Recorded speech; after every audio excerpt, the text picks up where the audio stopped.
start. My guy's handling some business right here.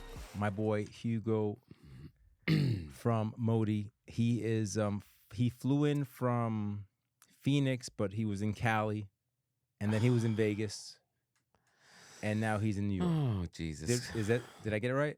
Somewhere there. Yeah, I hit all. I There hit should all be the like a stuff. song like "Been Around the World," like right now playing for you.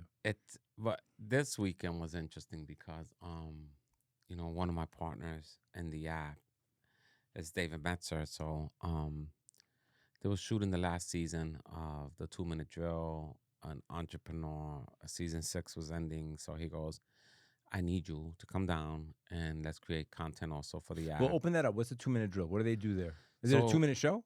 No, Okay. so that's where we shot at. But the 2-minute drill is where experienced people like David and other people look at people that want to pitch their product. Whether It's like a Shark Tank? Yeah, Okay. it's like a Shark Tank, Okay. and some of the people there can actually either grow your company or connect you to the growth. But what they do is really sharpen up your game because you get 2 minutes to pitch, and they kind of critique where you kind of like messed that up a little bit. What you need know? help with? Well, I'll give you one example Yeah. that I noticed, and I don't know if I think it was David that picked it up.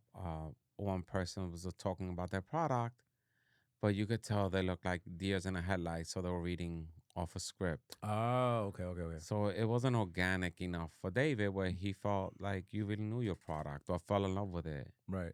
because you needed a script. You were scripted, you felt robotic. Yeah, like and not I authentic. don't need a script for MOTI. I love MOTI. Well, you live MOTI. Exactly. So for me, my problem would be on the 2-minute drill is that I talk about MOTI so much that it would take a day. They would have to drag me out.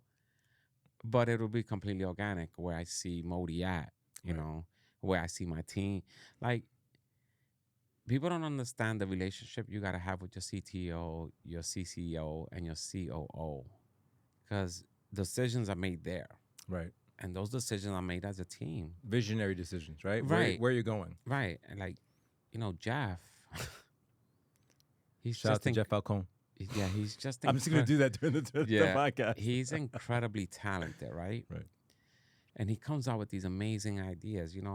It's like one thing, right? I had an idea. It wasn't all visioned out. But then Jeff put his hands on it and said, I'm willing to get involved if it becomes more than just a video thing. And then what makes him really special, I think, and also Kevin, they've been partners for 15 years. You're talking about they've been partners together 15 Together. years, doing something else. I'm not doing this, but for big companies. Doing tech stuff. Yeah, Okay. for Google. I mean, these guys are no joke. They're like for like companies like Google and big corporations to reach out to them, Right. they have a staff of thousands. Right. So imagine the talent these guys have, So I got really lucky with that I met two partners. Well, if you don't mind me asking, let's go back. Where did you meet these guys? Like, I mean, look, I know your story a little bit, so I'm not going to dive into it too much, but it's not like you and Jeff were hanging out at school, right? No, right? we're Like, definitely not you hanging guys out. weren't hanging like So, funny thing, when I was a developer, real estate developer. Yeah. Okay. Yeah. I just want to I make used people to be understand. I used to be the guy that's $200 a square foot. Right. So unless you're putting a Brazilian walnut on your floor, you don't hire me. Right. I'm just not that guy. Right. I'm into LEED certified building. High-end development. The sexy stuff. Okay. A person that wants their floor to be warm when they step on it. Nice. I get it. Luxury. And it's not because I love doing that stuff. It's so cool, and people that can afford it. They're cool. They're cool. So Kevin used to live right next door to me when I was in my first marriage, and Kevin knew what I did for a living. He knew I was a high-end designer in the city for a big company, and he had his beautiful condo. He still has it, and he renovated it.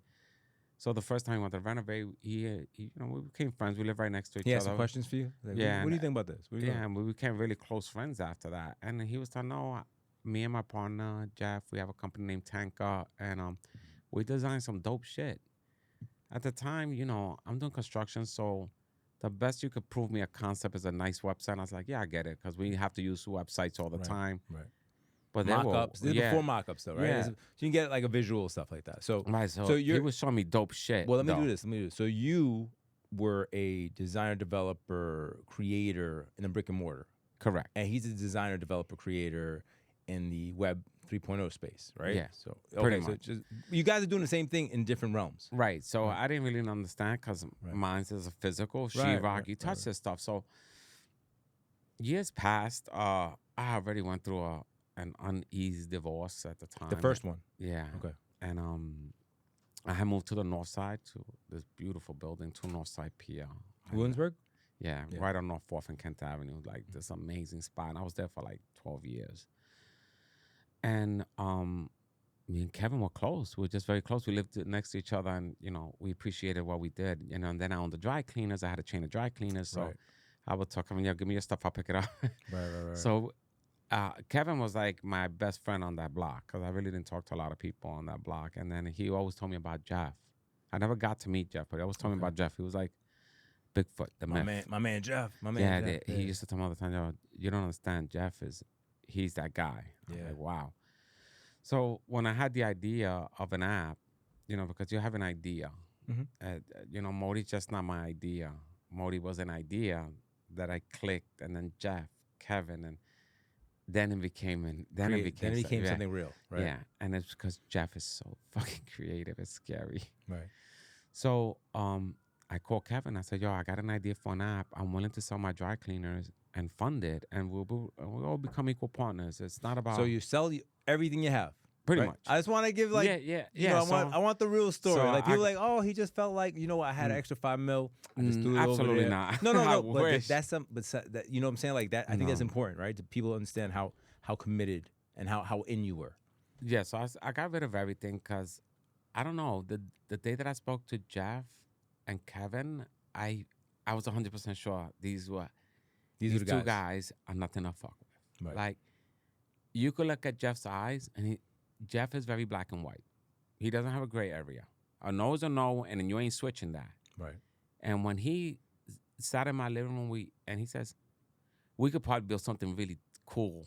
I was like, the ideas just sparked, and within 6 months, markups, ideas, and colors and schemes. And you normally don't get, and this doesn't happen, like for big companies, you don't get the designer and the CTO to work together. That doesn't happen. Usually these guys are either drawing or these guys are designing, and then they try to make it fit. Right, big departments separated, right? Right, so it's super separate, and then you need 100 yeses, and one no stops the whole project.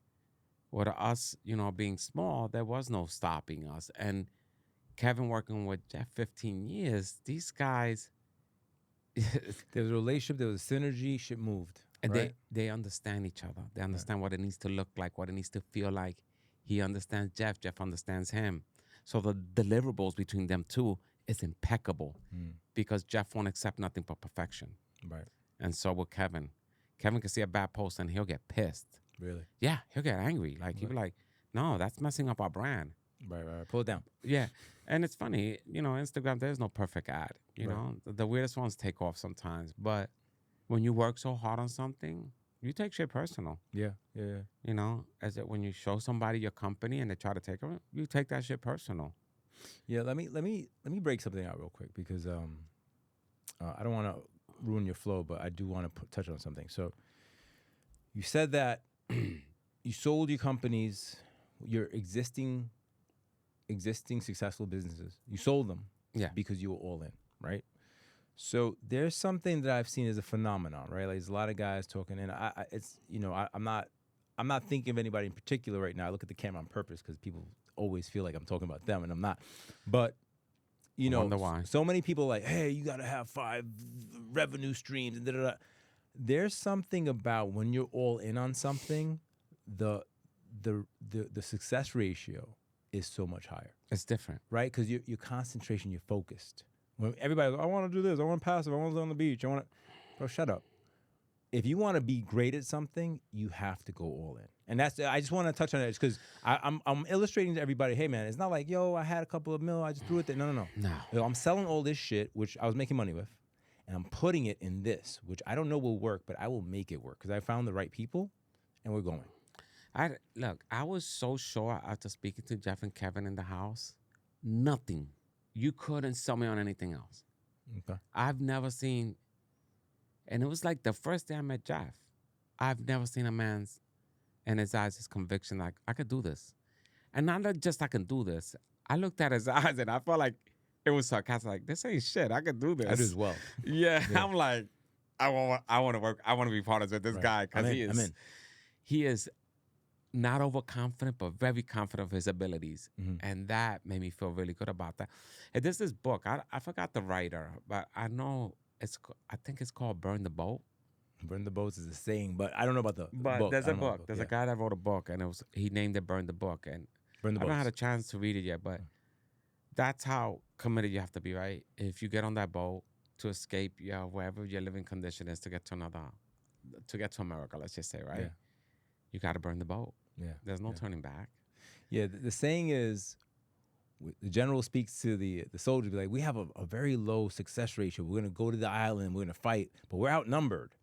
What do we do? He's like, we'll burn the boats because we're going to die or we're going to win. And that's it. There's only two solutions. So either we're going to die here on the island or we win and take it over. My point to that was probably, I didn't make a decision if this doesn't work. In my mind, MOTI was always going to work. There's no doubt in my mind that this is going to go public. There's no doubt in my mind. Or we're going to get an offer so incredible, we can't walk away. Right. Because what we're doing, I didn't reinvent the wheel. Well, that's not what we did. We didn't invent the wheel. But we created something that makes sense. You know, if you look at most apps today, is be a professional coach, speak on this app. You could charge up to $1,000. Who can afford that in the long run? And then here goes the thing. You have 1,000 coaches doing the same thing you're doing. How are you going to find a client? You know, that's the good thing about MOTI. You could be a virtual assistant for somebody on MOTI. You could be a real estate broker. You could be a banker, a tutor, music, a coach. It doesn't matter. You don't have to be $1,000. You could be $120. You could be $60 an hour. MOTI's more utilitarian. Yeah. Right. And it's more user-friendly. And it pays out direct to you. We're not stopping it. The only way that payment gets stopped if you have an issue with Stripe. You have an issue with Stripe. Right. But if not, you're getting the payment. We're 15% at the $6. We're still cheaper than anybody on the market. Current educational platforms are charging 25% and up. Current platforms that music and stuff, and you want to speak to, they're charging 30% and up.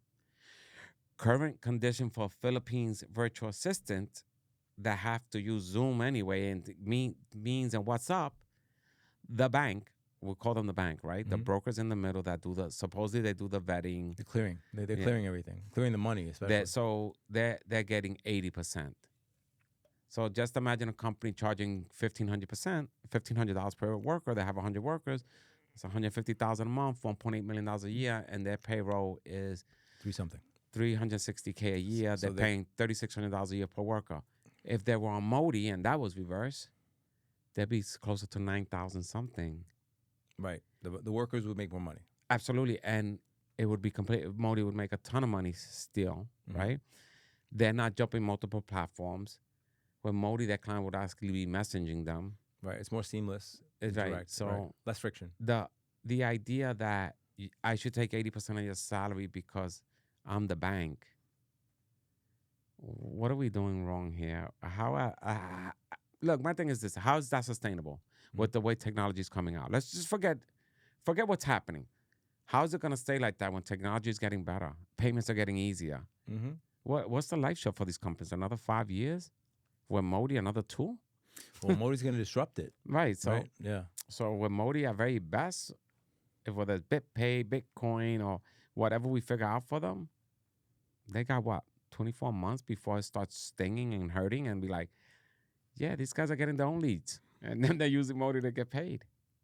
I want to switch a little bit of a topic to more of the entrepreneurial journey for you. And I'm going to frame the conversation or the question this way. You're meeting a lot of people, right? Obviously, just because you're in motion, right? I say this, motion, momentum gets motion, or motion gets momentum. So you're meeting people that are really high in the food chain. You met a big crypto influencer yesterday. Multimillionaires, close to billionaires, close to 8-figure people.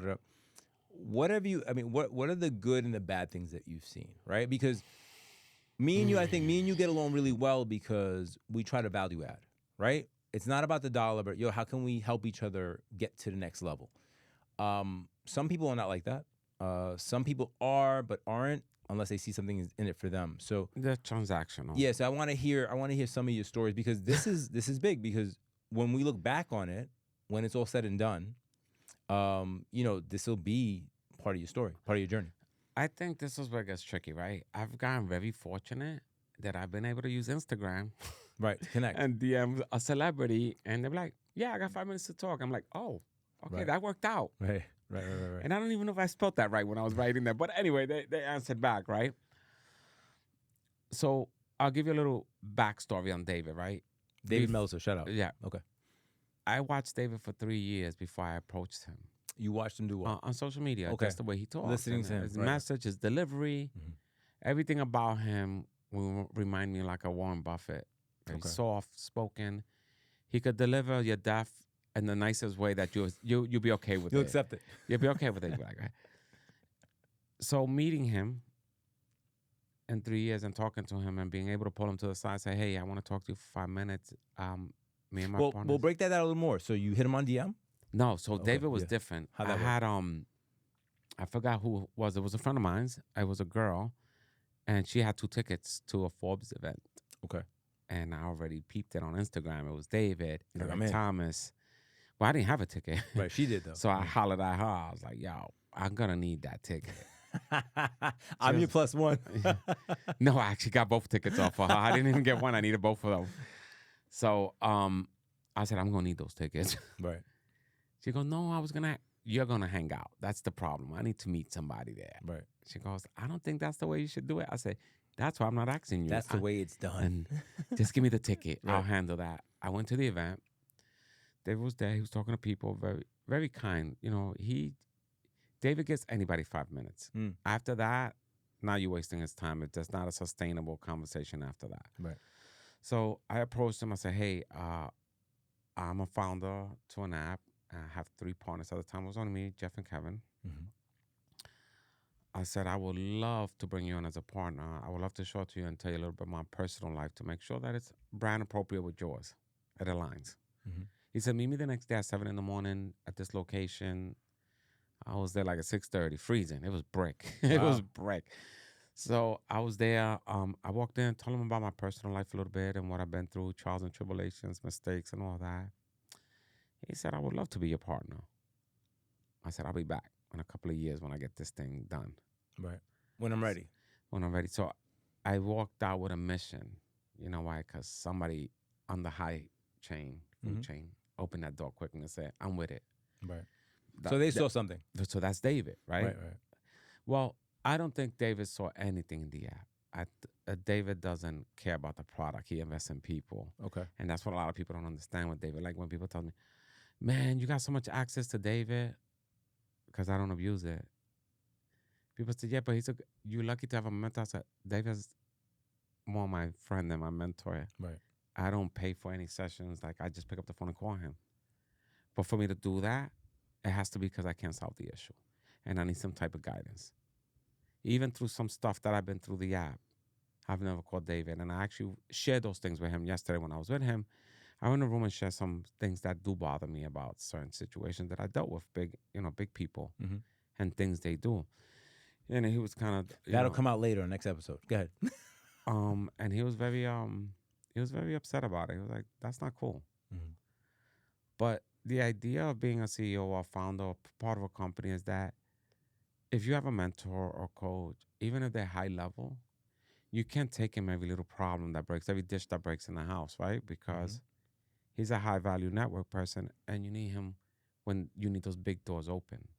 You need him to deal with the big problems. You have to totally exhaust everything you can within your own power, because what you're also doing is you're building yourself, and people don't understand that part. They say, "Oh, I know this guy. I know the gorilla in the room." Yeah, but you're not gonna call him because whatever. We need a little bit of funding to get something. Whatever, something it shouldn't be on his radar, right? It's almost like you don't call a CEO because the janitor didn't show up today. That's not how it works. Machine is not working. That's not how it works. That's not the problems he solves. I'll give you a prime example. So I was told to jump on a plane on Sunday. Right.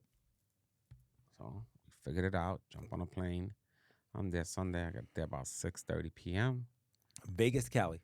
No, I went from New York. I was here. You in New York? I went from New York to San Francisco, Okay. Orange County. So I get there around 6:30. Get to my hotel 7:30. I had to do a little research on some stuff that I need to do. Got to bed by 10. Was up already at 4 in the morning because I'm always thinking too much. The anxiety keeps money you don't moving. Sleep. Money don't sleep. Right. So then I get ready for makeup. I've never done that before. So I thought that was kind of funny when I saw my itinerary. It said, be there by 8. You got makeup and You're like, dressing okay. room. I was like, okay, this is different. This got cool. So I was literally only 15 minutes away. It was perfectly took the Luckily. hotel. No, it was deliberate. It could have been a Super 8. I would have took a Super 8 as long as 10 minutes away. Right. So I was in the hotel. I get there, makeup. They had a dressing room for me. It was super nice, man. It was really, really lunch, whatever you wanted. Well, it's not as nice as my studio, but it's nice. It has nothing to do with that. But it was really, really nice. And but here's the caveat. He said it wasn't as nice as a studio, but I made a commitment with him today at 9 o'clock in the morning. Absolutely.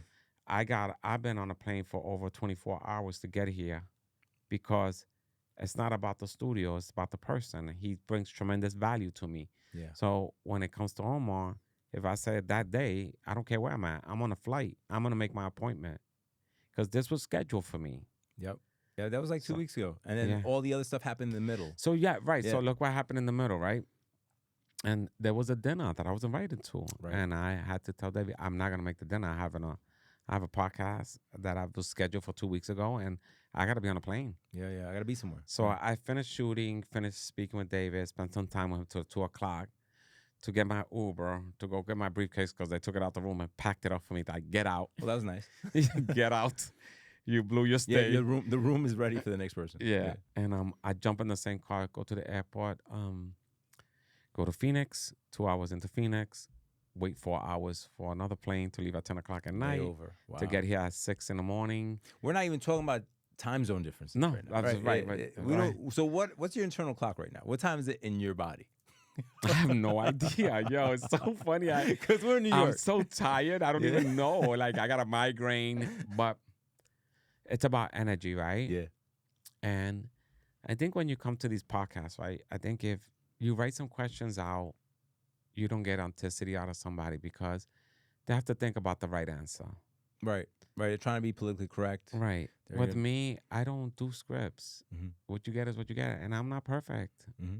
The reality is you're going to get an honest answer. If that's what you want, that's what you'll get. But if you want something scripted, I'm probably not a good fit because...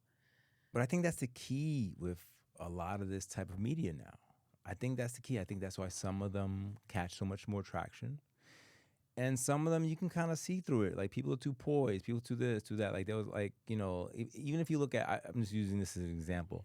Certain athletes after events, they're so poised, but people don't understand that they have public relations people that have trained them. You don't go to that. You don't commit to that. You don't speak about this. We don't want to get those people upset. We don't. At the end of the day, your people are going to be attracted to you no matter what. And the people that don't mess with you, they're going to find a reason to not mess with you. You don't have to give it to them. I think look, if you have a job, whatever that is, whether it's law enforcement, paramedics, whatever you do to keep us safe and work with us, thank you. Mm-hmm. Because entrepreneurship is a different type of skin. Right. And unless you got 5 to 6 years, unless you're ignorant to the fact that Amazon was in a garage for like 8-9 years, Facebook was almost in a college room for like 6-7 years before it even popped. Before the world knew about it. Right, before you don't know about the hardships they had. Mm-hmm. You don't know how many ramen soups they ate, And if you're not willing to give everything, how can I ask David to step into it? Because he's had his own career. Right. And he got it up there. Just like you as a broker, you got your career up. Mm-hmm. And some brokers, for years, and you're like, I don't get it. Yeah, and we're like, going back to that, I'm in it 12 years, a decade. It's not I'm in it 2 weeks. Nobody knows that, though. Yeah. You know what they notice? Oh, he's doing really well on this podcast. They don't know that's years of massaging and building and creating relationships. Well, they also don't understand that the accomplishments that you make and the money that you create allows you a freedom to maybe, I'll use myself as an example, allows you the freedom to create your own narrative, your own channel. everybody wants to jump out on a channel and talk about shit they want to do but haven't done anything. And that becomes the big thing. My biggest thing is not that I haven't done anything. It's that they think if when they start, it's going to be done in 12 months. Going back to what I'm saying, they haven't done anything. And I'm They have like- an idea. I'm like, yo, how many years you into it? Oh, 2 weeks. Yeah, you got an idea. I think for me, I use this as an example, even though it might not be the best example. It's like a guy that makes a T-shirt, right? Right. And if he thinks about this really cool saying on that T-shirt, like "stay cool" or whatever that is, right? He somehow thinks that's gonna be the brand that takes over, and clothing is That's like gonna the launch. That's gonna launch them, right?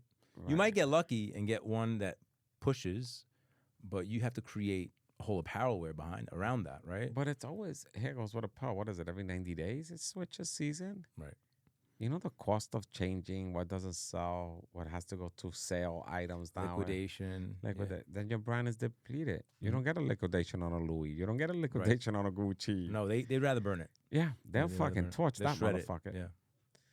So I think when you tell them that, it's a tough situation. They don't get it. And I don't have the energy. You think the lights go out, like go a little dimmer in their eyes? Like, cause I'm not trying to hurt people's feelings, but I am trying to illustrate.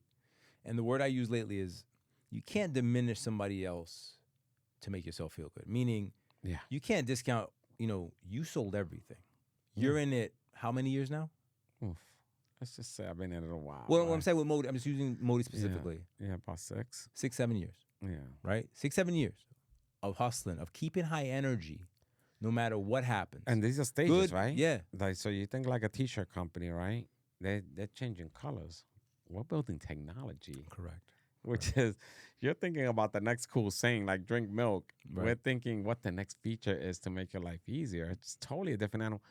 And if you're not built for that, you want a global product. You want something that could go IPO. You want something that somebody say, oh, I'll give you $1 billion for that, like Instagram. I'll give you 19 billion, like WhatsApp. What do you think that takes? What do you honestly that takes? You have to be solving some really big problems. Yeah. Yeah. That is you. And here's the biggest problem in the world. And this is just a fact. Pay attention. 20% of the work, 80% is trying to get paid. Mm. So think about that. If we take payment out the way and it's the first thing we solve, your 80% of your payment, then 20% is your work. Your life gets easier. Yeah, if you don't have to worry about it. Right. So if the biggest obstacle is that the work is always 20%, but trying to get payment is 80, well, that's what we're taking out the way. It'll take away momentum of actual work because now you have to worry about billing and you have to worry about, and there's that metric that you can't really quantify in dollars and cents, which is distress, right? How many people, we work with the government, but they haven't paid us in 4 months because whatever. That's how they pay. Yeah, They pay quarterly. right. They pay. I'm like, yeah, but you have to design yourself to float for 4 months. I mean, unfortunately, that's the truth. And of course, in the beginning, it's near impossible. Especially when you're floating to begin with. Right. When you're floating on Double nothing. float? You're going to double float now? Yeah, Like, yeah. how is that even possible? Yeah. No, and I think, look, that's the thing. Anybody that wants to be an entrepreneur, go for it. But please don't think it's easy. Don't. It's not. And it's painful and it hurts sometimes. And when you become an entrepreneur, you drag everybody with you, your wife, your kids. Yeah. So I don't think your girlfriend, your anything that loves you, you drag it with you, and it can sometimes drain people. I think I've lost more friends in the last 3 years and made better friends in the last 3 years, which is interesting, right? Yeah. You have friends that don't believe in you at all.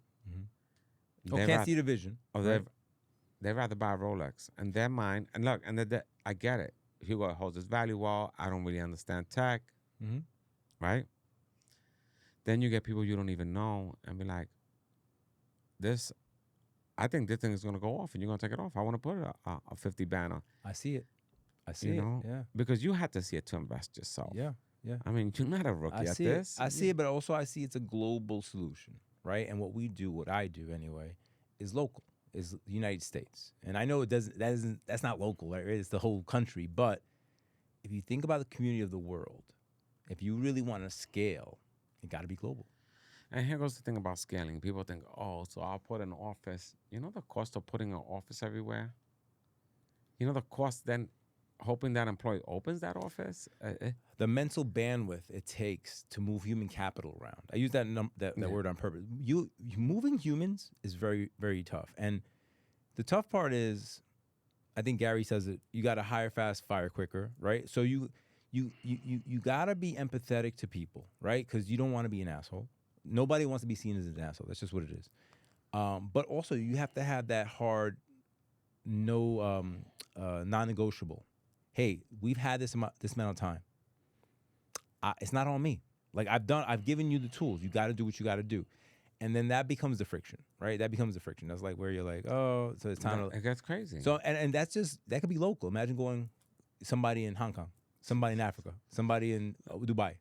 But again, what's the difference between that, right? If you open, you're gonna open one company. MOTI is just an app. It can open anywhere in the world. Correct. So I think for most companies, whether they do, so here goes where I find it weird, all right? Where I try to tell people the difference between MOTI and other things, right?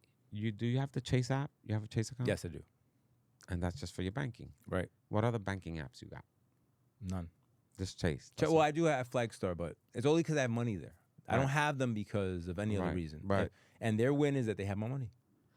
So think about this, right? You only go into your Chase app when you got to do banking. Correct. But what if you downloaded MOTI, right? And while you're downloading MOTI, it gave you the option to open a Chase account. Now What would you become do that? There you go. Yeah. So It's then, convenient. just think about for 1 second there. Chase, Capital One, Citi, whatever, Citibank, whatever. None of them, they have an app. All of them have an app, Mm-hmm. but it's only for their customers. If these banks thought about putting their banks into video apps like mine's, they would have more customers in 1 year on my app that they have in all their banks. Migration. Yeah. Adoption. Absolutely. Because now I still got my Chase account and I could just put it on MOTI, and there's also rewards on here, and I can even talk to a Chase operator on here on video.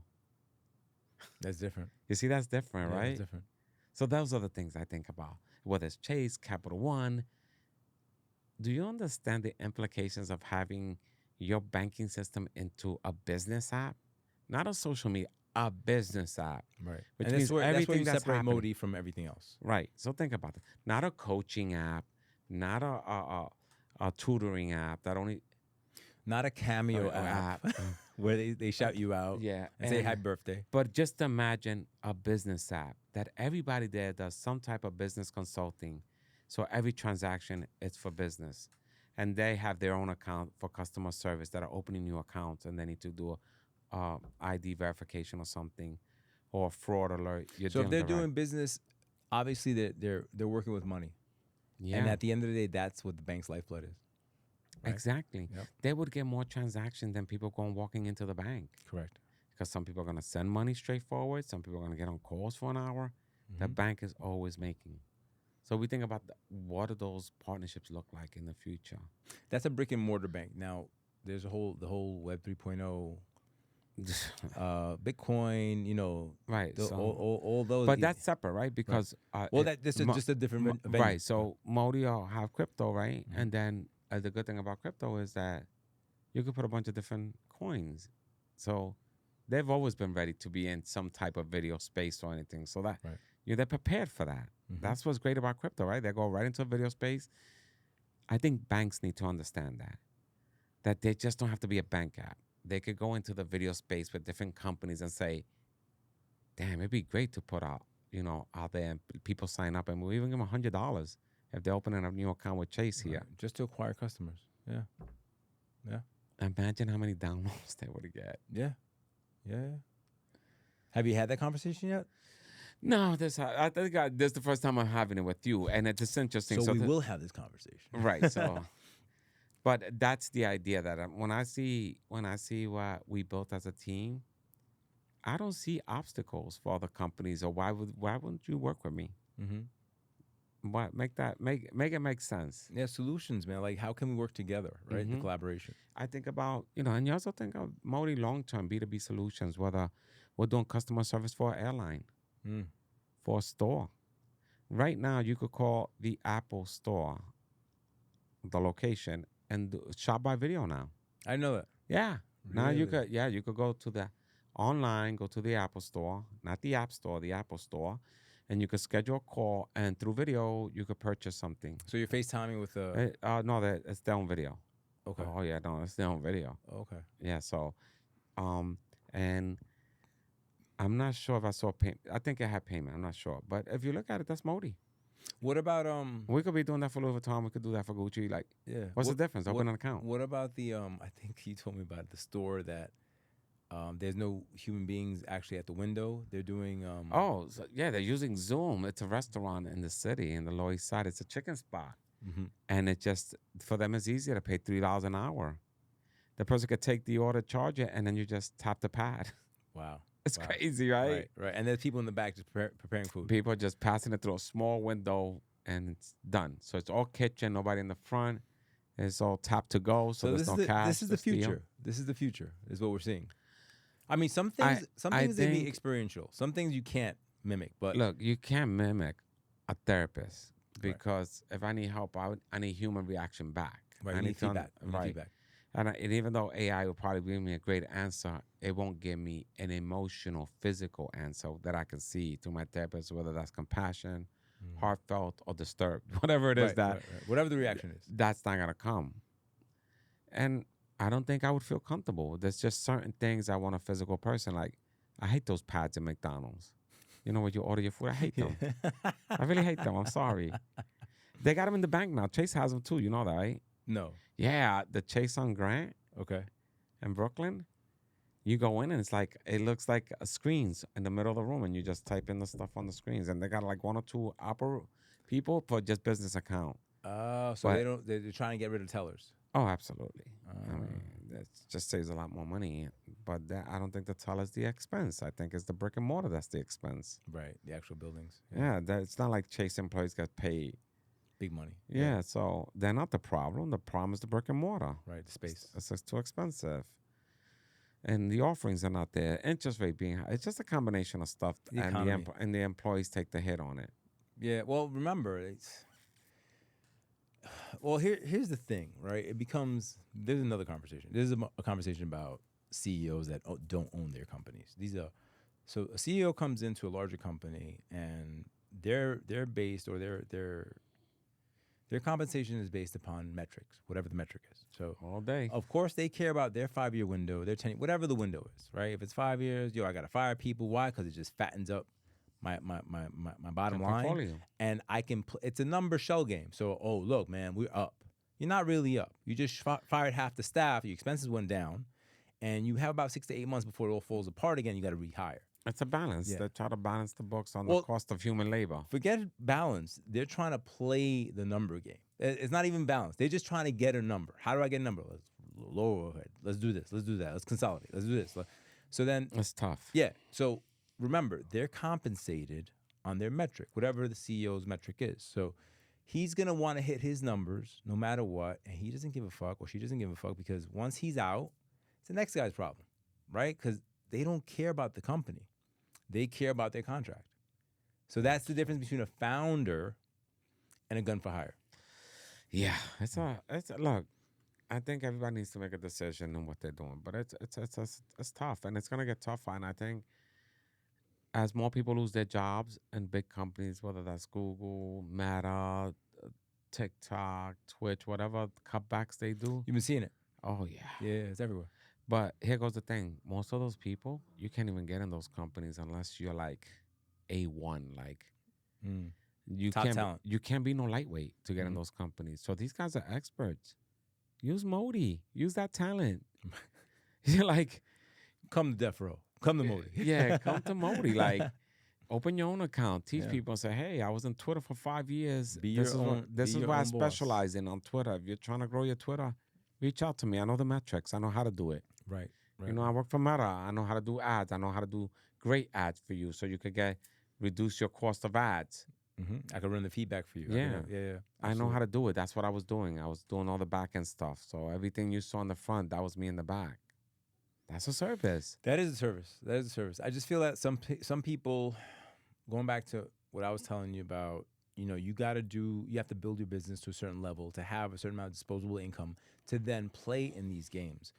I feel that so many people trying to skip the first two pieces want to play in the game with no money. So therefore, they're always trying to like, I don't know if you watch online, like social media is a funny place where you see creators lashing out at people. Oh, you don't want to pay for this, you don't want to pay for that, and I'm like, I just had a call like that, bro.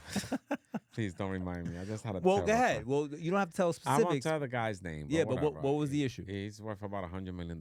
Okay. And basically, you can go and pitch him, and if he likes your stuff, he'll fund it himself. Right. So the call starts by him basically saying, I've been around the world. I know the Pope. I know this. I know that. Mm-hmm. So, considering he's only giving you 5 minutes to pitch, he wasted an hour talking shit. About his own shit. Oh, my God. I almost asked for an autograph by mistake. Then I'm having an event. You guys should come. Of course. $2,000 ticket. No, I wish. Oh, 7,000. I wish. I make celebrities take pictures with you. I was like, I don't need a fucking picture with a celebrity. I'm trying to get funded. What the hell? I need access, right? I don't need. Right. I thought that was weird, and then I gave him the benefit of the doubt. Got back on the next day, same bullshit, running more reels. This is what I've done. This is what I've been at. I've jumped out of planes. I've been in movies. I get it. Da da da da da. I totally get it. No, I get. All right, we understand who you are now. Yeah, exactly. And again, the bullshit pitch. He had a couple of people pitching. I watched. He was rude, nasty, unnecessarily. That's not the type of guy I want to model. Or that's not the type of guy I want as a partner. Yeah. A partner's like a marriage. Once I pick him. Yeah, you don't want to be around that energy all the time. Oh, my God. Yeah, because if he's being unapologetically him now and doesn't see anything wrong with it, then you can't. And that's just the first date. And you have to know when to walk away. The money's just not worth it. It's going to be a bigger headache. Well said. And it sucks. All money's not good money. You want to launch your company and you have all the best intentions, but one bad partner, it could get really bad for you. And you might not be one of the strong enough to sustain it'll make your daily job that used to be a pleasure something you fucking dread, right? And there goes your dream because it just gets destroyed. Just being around the wrong people. So I think it's not easy being an entrepreneur. And if you want to be one, please don't expect success overnight. I think that's a little fucking delusional. So unless you've reinvented the wheel, then yeah, maybe. Yeah. And there's companies that raise early and raise a lot, $30-40 million. But then you look what happened to them. Well, they get the runway. Then the realization of whatever the capitalization was going to be doesn't happen. Yeah. And they end up shutting down and owing. And that, I don't know what's worse, never getting off or crashing and burning. I mean, hopefully crashing and burning, you can learn something from that and recoup. Never getting off is kind of a tough situation, right? Yeah. But, I mean, a lot of apps didn't take off through the pandemic. It's just a combination of things why you could take off. So you can't really worry about how that happens because, look, Facebook went down for 6 hours and Telegram got like 10 million downloads. Jumped up. Yeah, they jumped up. So you understand, like, one small mistake took another company to get 10 million because people needed to be in contact. Right. I wanted to touch on something. You said that you reached out on people on social media. When you reached out to people on social media, can you, and it doesn't have to be specific, but can you give me a rough outline as to how you approach them? Because I want to tell you why I'm asking you this. Because I got a lot of DMs. Yo, bro, yo, this. I'm like, what do you want me to answer? Like, what am I answering? Like, first of all, I put a question mark to that. We're not on the street, you know? When somebody tells me, yo, I just put a question mark. And they hit me with another yo, and I put another question mark. Until they figure it out, I don't know what the fuck that means. Yeah. Me personally, what I do, and if you're going to reach out to somebody because you think it's a good fit for your company, fucking do your homework. Go into the link tree. See if they do one-on-ones to begin with. Okay. See, so I do a little research. If I see somebody that, if they're coaching or talking about that they're a coach, I look to see if they have one-on-one. Or maybe they have some type of subscription-based model and that gets you a call. Okay. Then he's a good fit for me. But I make sure that I write him by his name, and I say, hey, I'm the CEO of this company, blah, blah, blah, blah. This is what I do. I would love to see we're a good fit to work together. Here's my personal number. We don't have to stay on Instagram. And I would love for you to download the app and let me teach you how to use it. I think it could be valuable in your industry, whether you're a card reader or, But the one of the things I do when I'm looking for people that are compatible, that I look at their link tree, whatever they got in there that gets me to their, what do you sell? What do you do? So I Right. can learn more about you. Look under the hood, basically, right? And man, take at least 2 or 3 minutes to read the person's profile because it's kind of stupid. You want to meet them and you did no research on them whatsoever.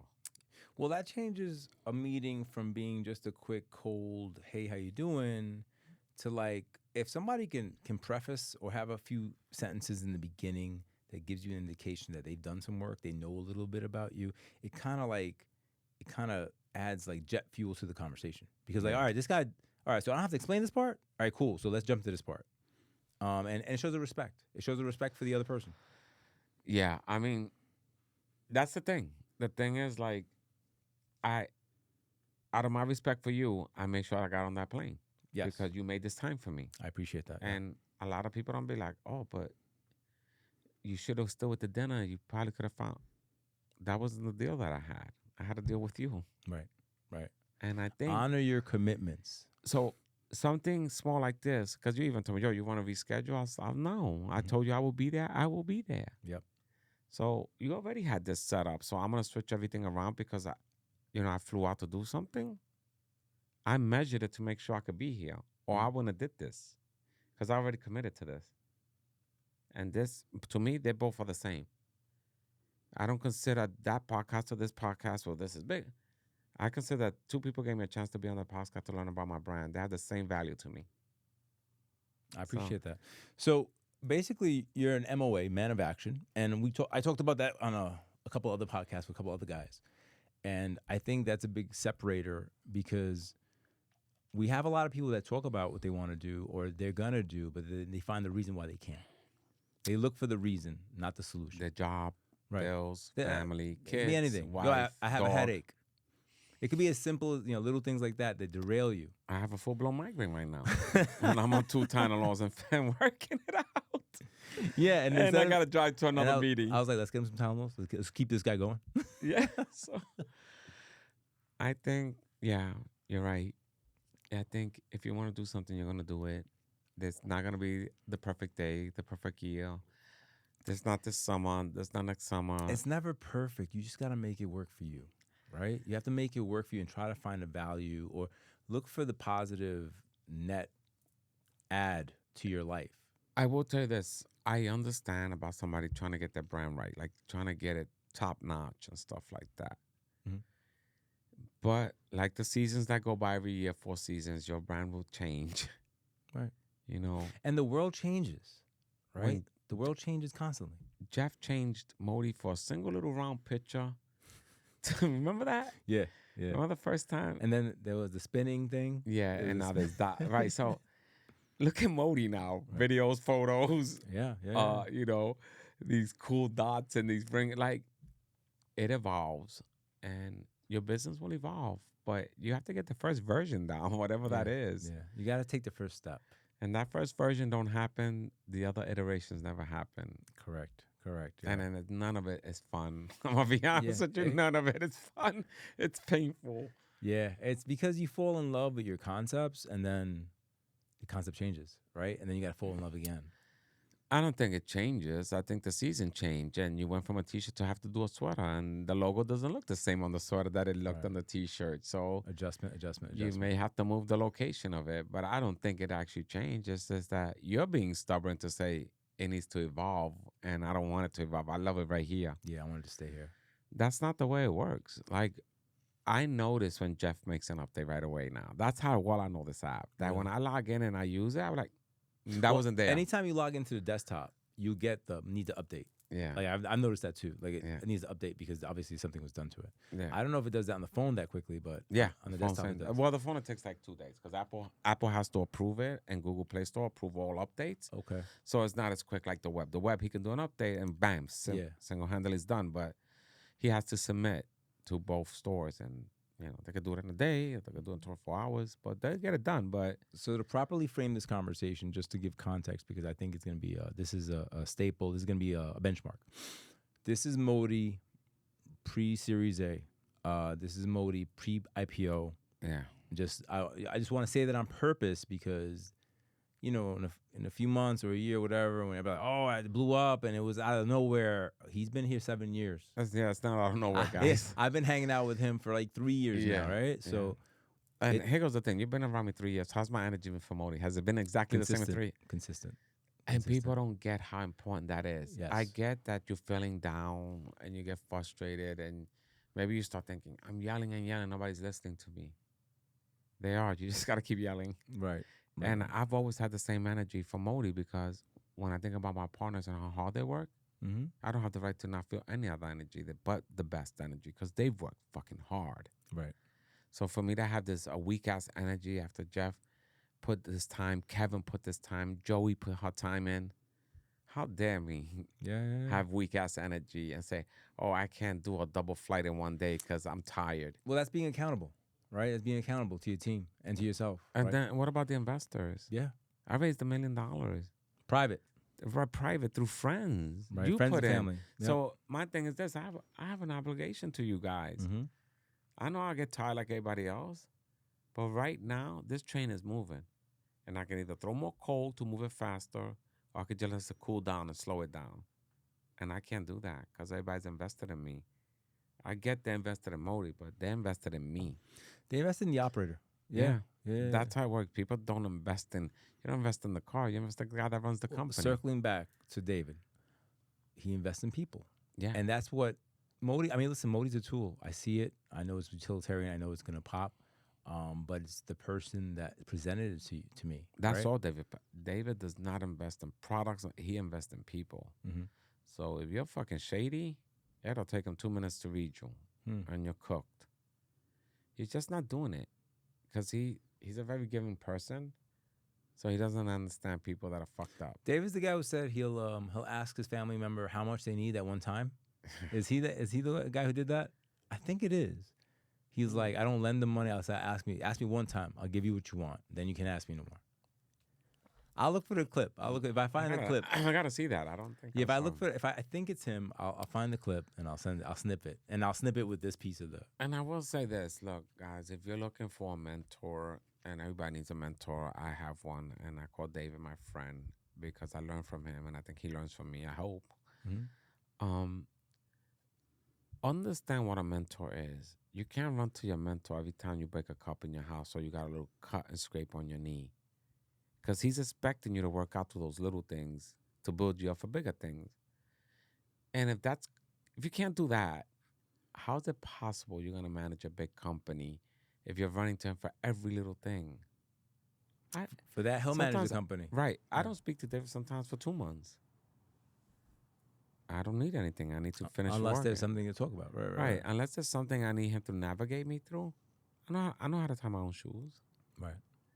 And I know this walk is a long one. Mm-hmm. But my partners are doing their work. Why am I complaining? They're walking with me. The code gets built by Jeff. The design gets built by Kevin. My direction and guidance comes from Joey. And my energy comes from my investors. Everybody's doing their job. I hadn't had an investor tell me, I lost faith in you. You know how important that is? The most my investors call me is like, yeah, when the hell am I going to see you? Where the hell you been at? Right. When we touch base. Right, but that's important to me. That means they still believe in me. Absolutely. Yeah. So if they're going to work with a mentor, be very careful. A mentor that brags. A mentor that needs to say 50 things he did in life before he can help you. A mentor that tells you that $7,000 ticket's going to change your life. It's not. None of it. As a sales guy, FYI, that's not a mentor. Right. That's not a mentor to me. Yeah. I go to dinners with David that people beg me to, how do I get in one of those dinners? Because everybody in that room is your friend after you leave. Right. It's not a connection. You didn't make a connect. You made a friend. From the last dinner, I still got guys writing me. From me going down there, I met 5 new guys that I can't wait to work with them. That's why it's important to go to these dinners, and you're doing something good. You're donating money to the Unstoppable. Like that's dope. Mm-hmm. They built schools in Africa and South Africa. No, Africa, I think, and also shelters and clothing and backpack. They do a lot So with the that money's money. going to the right place. The dinner is just a token of meeting great people. You will leave with personal numbers out of there. You will leave with people calling you the next day and say, "Hey, I think I got somebody." Right. Men and women of action. Men and women of action. People that can do stuff. Things that get done. They're all like David. David's very particular. The people he picks, they're very giving. If it's the right thing and they can help, they want to help. Here's a funny thing. When you speak about people in a positive manner, it opens up certain corridors in other people's minds. And what I mean by that is this. The way you've been speaking about David, I know who he is, online, kind of, not really. No, he's not in my space, so I really don't pay attention. But based on what you're saying about him, next time he's in New York, I'll probably want to meet him. I'll probably want to go to the dinner with you. I know this year I was going to Cancun the next day, but because I have a certain respect for you, and I hear the respect you have for him, and this is leading me to curiosity, to meeting people of like-minded energy. The important thing is, right, like I watched David for 3 years, right? I like the way he talks to people. So you studied him. Yeah, I like the way he approached people. And I always said, I have to learn those type of approaches because, being from Brooklyn, we're kind of hard. Like, get over it.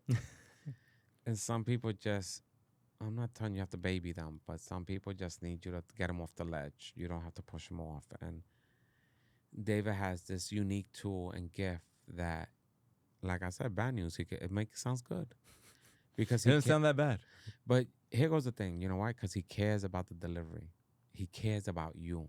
And he knows he doesn't have to crush on you or make you feel like shit to get a point across. He just understands that it's so much better to sit down and tell you where he sees your obstacles at. And not impossible, but you should understand the obstacles. And that, at bare minimum, will help you readjust or say, maybe I'm a little bit over my head, or maybe your approach. This is not the product that I think it is, So I think if you're looking for a mentor, please don't look for somebody that you think is cool. It's not really about a cool mentor. Right. It's about somebody that you can actually talk to, or somebody that are you willing to show your bank account to and be like, yo, this is where I'm at, champ. Yeah. You want somebody of substance. So if you can't do that with your mentor, like if you can be like, yo, I think I've wasted my last 100K or whatever that is, right? Mm-hmm. Then you're embarrassed of certain things. And you're not vulnerable enough for him to know you, which means you're not being completely transparent. And how can I help you, Omar, if I don't know where the problem is? I don't know the real issues. You're moving this like a 3-car Molly thing, and it's not so bad when it really is bad. It's not so. It's critical. All right, take a look. This is really what we're working with. Flip the cards over and say, look, I'm here, but it could get really bad if I get to here. Right. I'm trying not to get there. How do we mitigate it right here? Yeah. But you want to be Mr. Cool and, no, everything's good. I got it. Mr. Cool. And then you're going fucking home stressed out. Shout out to Mr. Cool. Shout out to Mr. Cool. Then you want to go home. That's going to be a thing now. Why? Yeah. Don't be Mr. Cool. Then you want to go home feeling suicidal, stressed out, and say, he didn't help me. You didn't tell him to help you. You didn't give him the pertinent facts to know how to help you. Mm-hmm. Right.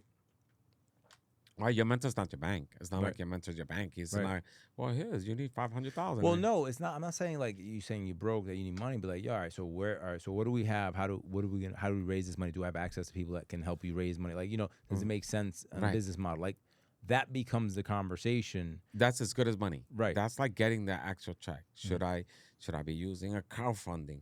Do you have anybody that you think aligns with video in the video space? Right. He's been around. Yeah, a lot of people don't know, but David was the first one to bring the cell phone from Samsung out. He was the guy. I didn't know that. Yeah. Yeah. Yeah. See, that's why I studied him for 3 years. Yeah, I didn't know that. So that was the thing that caught my attention. I was like, wait, he dropped the first cell phone ever, Samsung? Really? Yeah. Look it up. Okay. So it's kind of so I think understand what the mentor's role is. And his role is that he can actually help you if you're honest. If you want to lie, You don't need a mentor. You need a therapist. Yeah, yeah. There's no help in lying to a mentor. Like, it's not like he's gonna fund you. His job to say, I know who I can align you with. I think you're there. I don't think you're there. And that's what I think you need to change before I know somebody that will be interested in whatever you're doing. Right. I think you should work on this, this, or that. Yeah. And that's what a mentor's for. He's able to look at your product, look at you and say, look, this is where I see we're going to have to try to polish this up and navigate through this. Well, when people like, I'm gonna use you example. You've mentored people. We're not gonna name names, right? But when you mentor people, they have to be willing to execute what you're telling them, right? They got to see the people that I've mentored become millionaires. Then you must be good at it, right? So then again, that's not the case. The case is, one, who are you mentoring? Is he a highly motivated person? Right. Can break that out. Can he walk the street alone, or do I have to hold his hand? Right. Is this person just lacking knowledge? That's all he's lacking. Like, this guy could be the next big thing. That I'm good at identifying people and what their capabilities are. And I look at that, I'm like, yeah, this guy got it. Yeah, he could do something. He just can't. Right now, he doesn't understand the first door in front of him. So once I get him through that first door, this guy's going to sprint and there's no stopping him. So, yeah, I think a highly motivated person that wants to change. So there's another factor that plays into that, right? Considering, like me, I lived in a doorman building. I'm Hispanic. All these tattoos. Right. And the majority of people that work with, they're probably Hispanics, African American, that do the maintenance and stuff like that. Also highly motivated. What people don't understand, that your concierge from your maintenance guy, they have bigger connections than me and you do. Yeah, the rest of the building. The building, 380 millionaires. Yeah.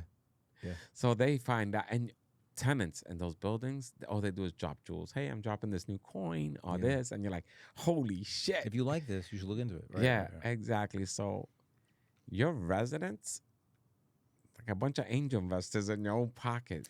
So your best impression to them, they'll reach out and say, this guy's got potential. I just got to get him out of this job. Right, right. Which you did to people. Yeah. But being in the right rooms, right? And not knowing that you are. You know, right, because the building is a room. Right. Or being around the right people and not knowing how to add value to them so that they reciprocate. Like, it's a big play on psychology. It is. Yeah. You have to be able to create value that makes sense to them. And it's not money, so that's not the value you're creating. Right. It's not about the dollar.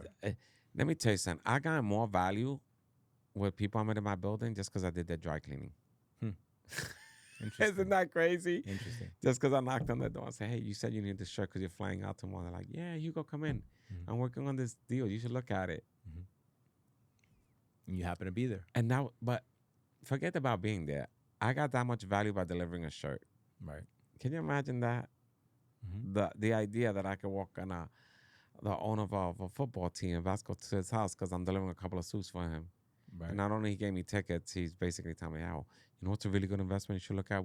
We're going in that direction. And you're like, oh. Yeah, or that we're picking up this player. Or we're doing that, like whatever, right. The information that you get access to. Being because a doorman, a concierge, being building maintenance, it's like the dream job if you're an entrepreneur. If you know what you have, right? Because there's some guys that, yo, man. I'm in it for the money. That's what I'm doing. That's what I'm doing. Right. I clock out at 12. I'll see you later. I'm going to sleep in the basement when nobody's available, like nobody's around. Like I know people like that too. But for the person that wants to be an entrepreneur and trying to figure out how do I get funding, how do I do this, man, working in a doorman building, the money's just laying there. It's like all around, and they'll be like, oh, you could talk to somebody in a building like mine and say, yo, I'm trying to get these. Oh, I have a company in Indonesia. Send me. I'll get you some samples, and then I'll give them to you dirt cheap. Why? Because you live in the building. Yeah. Ta-da! You just started your own business because somebody in the building owns 2 or 3 companies of what you need.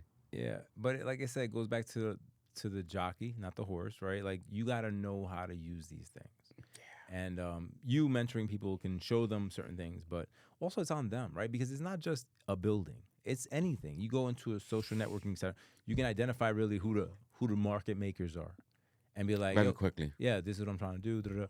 And they can point you in the right direction. If not them directly, they can put you, like, they can accelerate your process so quickly.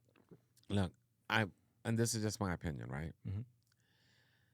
it's like marketing, right? I get DMs all the time where people got 0 pictures, 200 followers, and I could get you more followers organically. I'm like, do you understand? You don't even have one picture up and you got 200 followers. Get yourself some followers. Yeah, I want you to work on your own page before you try to sell me on something.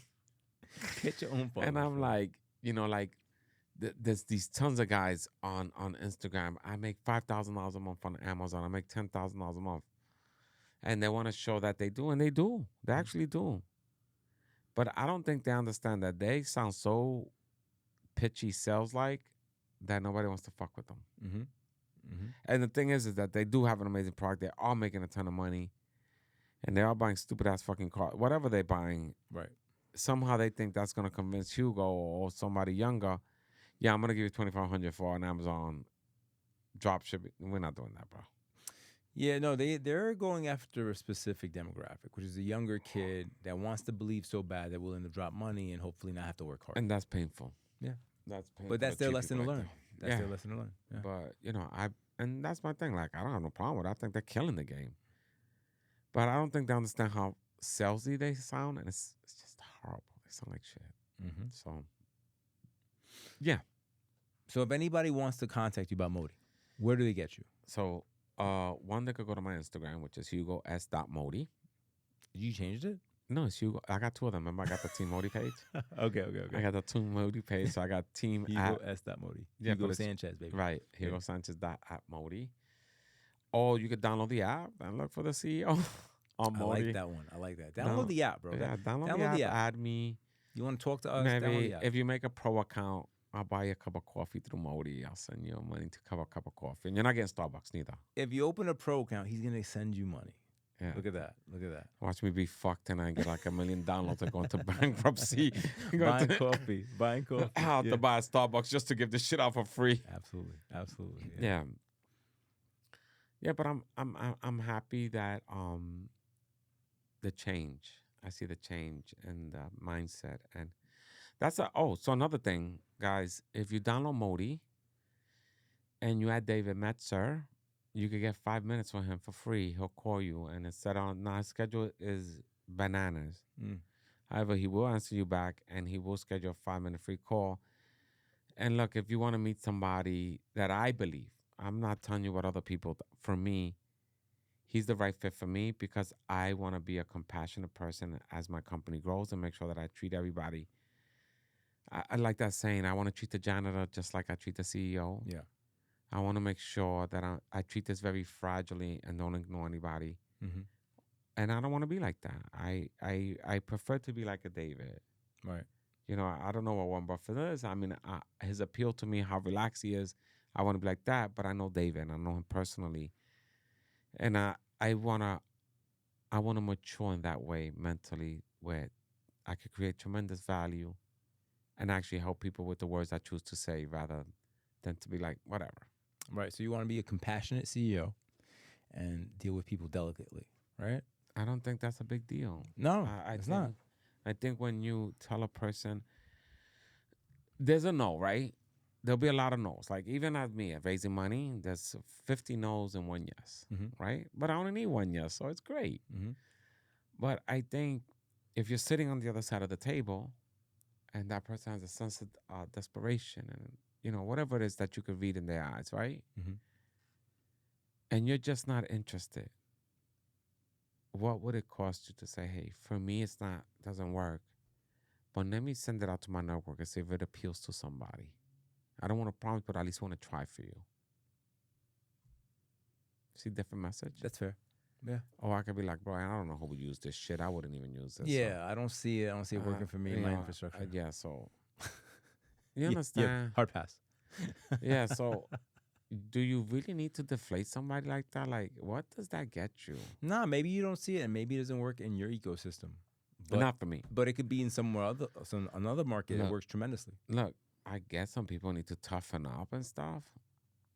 But what is being rude and being an asshole? How is that toughening up somebody? Yeah. The next guy's going to be rougher? I don't think so. Yeah, yeah. I think a real professional would say, hey, this is great. Maybe not for us right now, Mm-hmm. But I got like 6 companies that may be interested to look at it. I'm gonna send you an email and you should approach them. I'll let them know that I looked at it. Simple. Yeah. You're being of Simple. service and not committing yourself to anything. Sometimes you can't, but it doesn't mean you gotta be a fucking asshole about it, you know? No, it just doesn't mean you don't gotta be like that, bro. I just think you get so much better result when you treat somebody kind than be like, I don't give a fuck. Abrasive. Yeah. I'm good. I'm going money. I don't give a fuck about bullshit like that. Because the world's 360.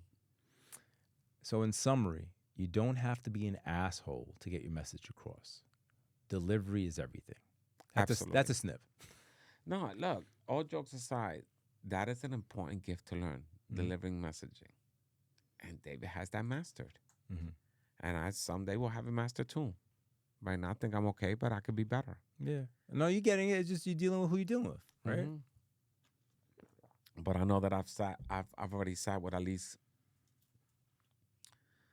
10 to 15 big high-end investors that invest properly, and I wouldn't fuck with any of them. All right, so hold on. Let me unpack that. So you sat with 15, 16 high net worth individuals, and you'd rather they not participate than you participate with them. Right. Okay, now we got to talk about that. So why would you not I'll show the want short version, right? Yeah, How long you been married? 22 years. 22 years. I got to think about that because if I get it wrong, I get in trouble. So think about that. You've been married for 22 years. Mm-hmm. It's the same thing when somebody goes into your Series A, into your C. They're there forever. They're married to you Forever. until you either cash out, Right. IPO. And you have to deal with that person. And imagine dealing with somebody that's obnoxious, rude. They know it all. They know everything. They can walk on water. Right, I get Some of these people I talked to, I swear to God, they walked on water. I get it. I was listening for that. I was waiting for that. And do you know I also walked on water? Yeah. Do you know my middle name is Jesus? Yeah. So you have to be careful with that. So I measure that very easily. This is David. And this is the fluff with all the shiny little things and stuff like this. And it tells you why it's so cool. And this is David. Very clear. Very clear and Like transparent. water. And this might not be cool enough for you. You know, maybe you're that guy that needs all that sugar and all that. And the fluff. scary part is the water hydrates you and that doesn't. And that's Right? so imagine I drink that and it's like You're still sitting a half an hour with the wrong person, just draining you, and you're like, God, I'm thirsty. I need some water. So how do you strategically exit those conversations? Be like, oh, I don't know if this is gonna be a good fit. Or we're not ready for you, or I'll circle back. I like to think that it's easier to use my firm, my law firm, and say, listen, this is how this. Said no. No, not Name like drop, that. name drop. No, this is how I was structured in my safe, and it's not negotiable. Yeah, can't work. But I get it. You need a better deal. I totally respect it. But You're this nice deal guy. was already done once, and it worked. So this is what it is. Yeah, we're not gonna change the structure of our company for you. It's almost like when I do when we do loans. I remember one client in particular. They were like, "Oh, can you move this data? I can do." I was like, "Well, hold on. We lend billions of dollars, and these are the notes: 30-year mortgages paid on the 3 to 5th to 7. What there's certain things that are non-negotiable. I said I cannot change this instrument for you. It's millions of people have signed these instruments. They can't change for one person. So I get it. So it's easy to get out of a bad thing. You know, especially when you know the person's not a good fit. And I think you have to think about it. I know you may be raising money. I know, but and 80% of people, or maybe less, I hope, would be like, "Oh, you should have took the money." No, because I may have to be married to that person 22 years. I don't know. But it's easy to say that when you're not involved, right? It's always easy to say that when you're the outside guy. Going back to my story with the CEOs that are not founders. They're there for 5 or 7. They're out. You know, but the owner, the founders, they're there for the long run. They see it differently, right? They're gonna see it to the end. So it changes your perspective on the way you treat or deal with people. And I think that's the difference. Me, Jeff, Kevin, and Joe, we're all partners. Right. We're actually partners. You're gonna see it to the end, yeah. And so we talk to each other. We figure it out. You know, even what needs to go next. What's the next thing we should build, which makes friction less? Whatever that becomes, the Right. next thing we build.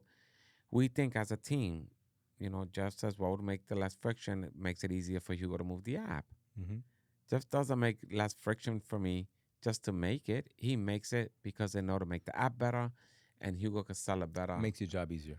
Yeah, so he Yeah. makes my job easier, Jeff Yeah. and Kevin. Without Jeff and Kevin, I wouldn't trust anybody else. I'm sorry. They're the Yeah. only ones I trust. Yeah, I hear you. Well, that's a great partnership then. Yeah. Yeah, it's a great Yeah, partnership. let me tell you something. But yeah, But yeah, it's been fun. It's been a ride. Well, this is part one of many series. I don't know how many series we're going to have, but we're going to have a few. And we'll have these at every milestone. Yeah, We'll we'll say this is milestone 1. Yeah, this is the beginning of the madness. Right. This is the So, beginning of, we'll label this to come up. Yeah, so we'll see what 90 days look during the holidays. Yeah, we'll see you in January, February for a touch. And tell you and touch base. update you and tell you what the evaluation is. Then it's we have a 20 million right now, Mhm. current 20 million evaluation. We raised $1 million already in our first safe, which is our friends and family, and we're doing another $1 million right now, and that's more to go to market and additional features that we want for this year. Right. So I feel stoked about it, but it's hard, and people need to know that it's really, really hard. All jokes aside, It's a daily work. It's a daily work. and it depletes you. It's like your soul comes out of you every day. Yeah. So if you're not ready, maybe this is not a good fit. To Circling back, being an entrepreneur is not for the weak. Hell no. In today's show, being an entrepreneur is not for the weak. Unless And- you're a trust fund baby, and then it doesn't matter if but you're even if you're a trust fund baby, then why are you doing it? just You're just 'cause doing it the to talk. Hobby. You're just a doing it hobby. to talk because you don't have to. Yeah. Being like going back to what you did, you sold everything. Like you're all in. That's the only way it works. I burned the boat. That's the only way it works. That's the only way it works when you're all in. That's it.